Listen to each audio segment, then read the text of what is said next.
స్వామి వచ్చినప్పుడల్లా రోజు మాంసం మానుకోని ఆయన అని చెప్తాన్నాడు. నేనైతే ఏడుంటావు స్వామి, మాంసం మానుకోకుండా తింటాన్ని వాళ్ళం తినకుండా ఉండలేము స్వామి అన్నా. ఆయన నువ్వు తిన్నావు ఇంతవరకు ఇంకా మర్చిపోను ఆయన అన్నాడు. అట్ట 3 నెలలు 4 నెలలు వచ్చినా పోతాను స్వామి. వచ్చా పోతాన్నప్పుడు ఇంకా ఒకరోజు నాకే బుద్ధి పుట్టింది స్వామి.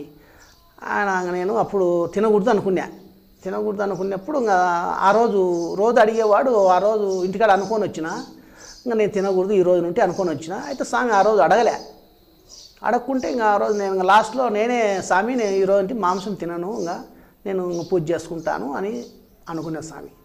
అనుకున్నప్పుడు ఇంకా స్వామి అయితే ఇంకా మాల తెచ్చుకోపోనాయన అన్నాడు. అయితే అమ్మ అన్నాడు. అమ్మ అయితే నాకు తెలుసు స్వామి, అమ్మ మానుకుంటా లేదు నాకు తెలియదు స్వామి అన్నాడు. ఆయన అప్పుడు ఇంకా మాల తెచ్చుకోమంటే తెచ్చుకున్నాను స్వామి. ఇంకా అమ్మని అడిగినాడు. అమ్మ నేను మానుకుంటాలే అన్నది. అప్పుడు ఇంకా మేము ఇద్దరం కలిసి మాల వేసుకున్నాం స్వామి. ఒకే రోజు